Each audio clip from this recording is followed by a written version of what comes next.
Assalamualaikum warahmatullahi wabarakatuh. Baiklah, di sini saya akan membahas tentang sejarah perkembangan partai politik.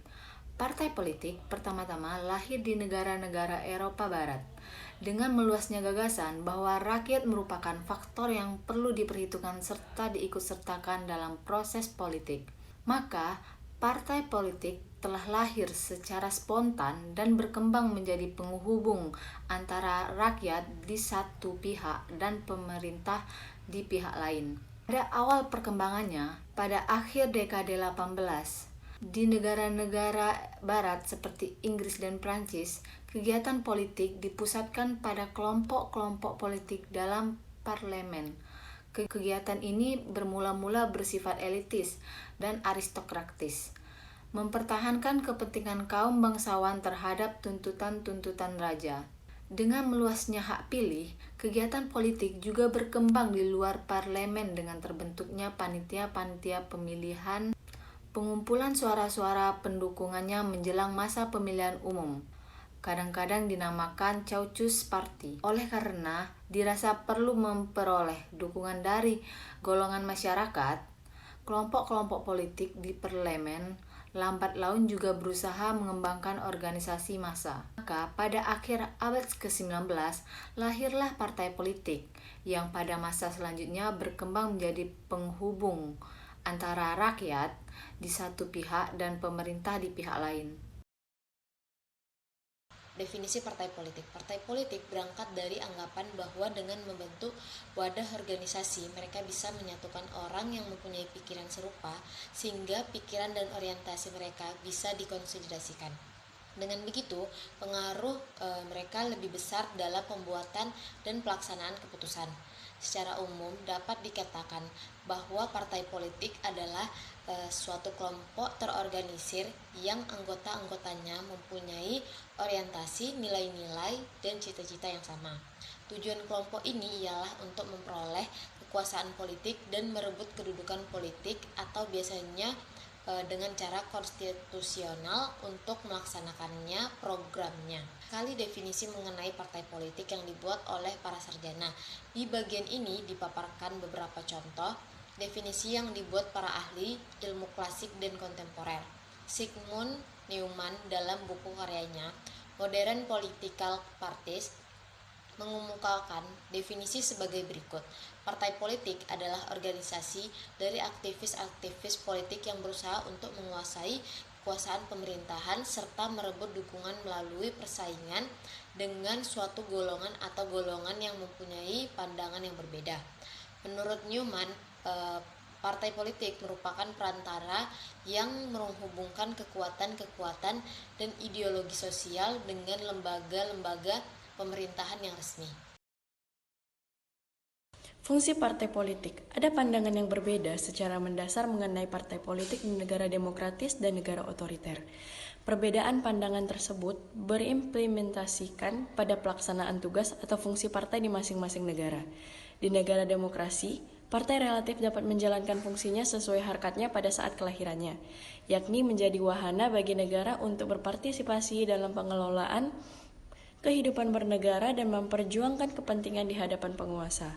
Sebaliknya, di negara otoriter, partai tidak dapat menunjukkan harkatnya, tetapi lebih banyak menjalankan kehendak penguasa. Berikut ini diuraikan secara lebih lengkap fungsi partai politik di negara-negara demokratis, otoriter, dan negara-negara berkembang yang berada dalam transisi ke arah demokrasi. Fungsi di negara demokrasi sebagai sarana komunikasi publik di masyarakat modern yang luas dan kompleks. Banyak ragam pendapat dan aspirasi yang berkembang.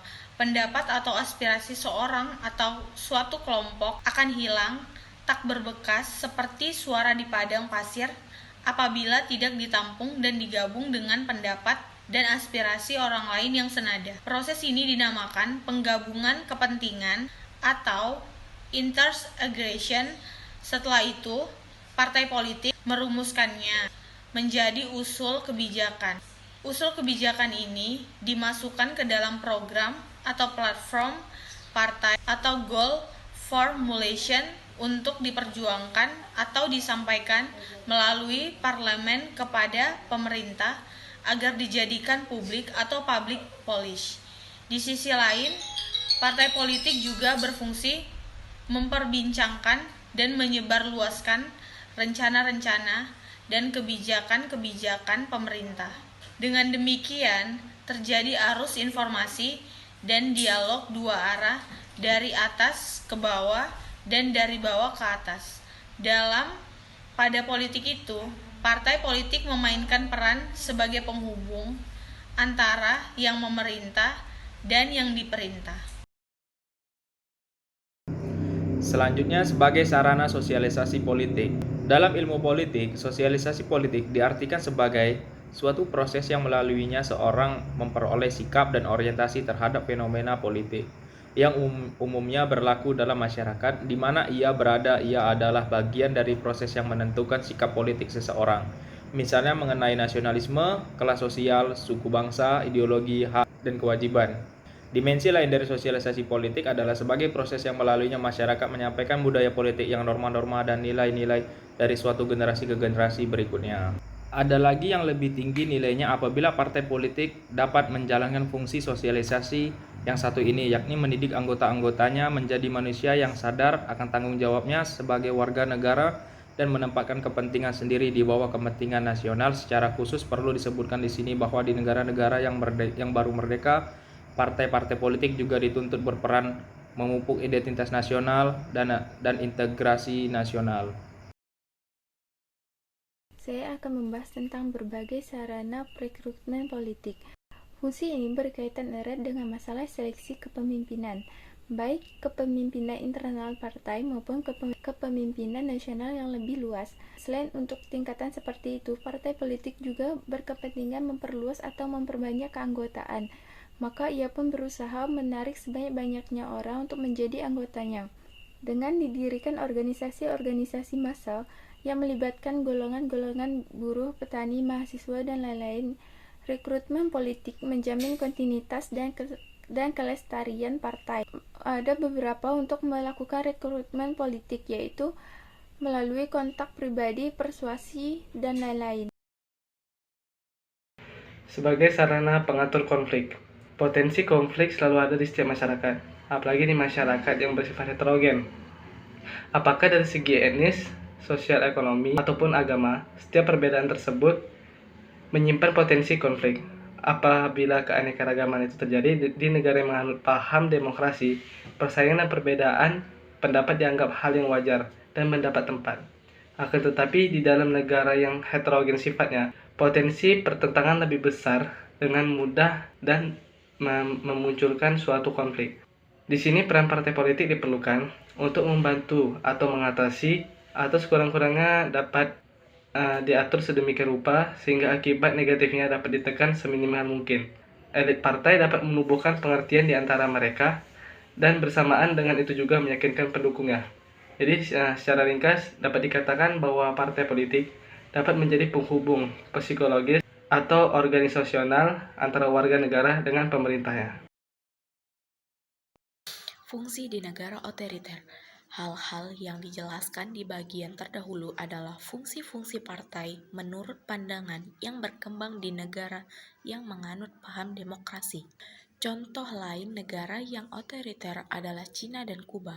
Tetapi di sini hanya dibahas komunisme di Uni Soviet masa lampau. Di negara mana partai komunis tidak berkuasa, partai-partai politik yang lain dianggap sebagai mewakili kepentingan kelas tertentu yang tidak dapat bekerja untuk kepentingan umum. Dalam situasi seperti itu, partai komunis akan mempergunakan setiap kesempatan dan fasilitas yang tersedia untuk mencari dukungan yang seluas-luasnya. Misalnya dengan jalan memupuk rasa tidak puas di kalangan rakyat. Fungsi di negara-negara berkembang. Di negara-negara berkembang, keadaan politik sangat berbeda satu sama lain.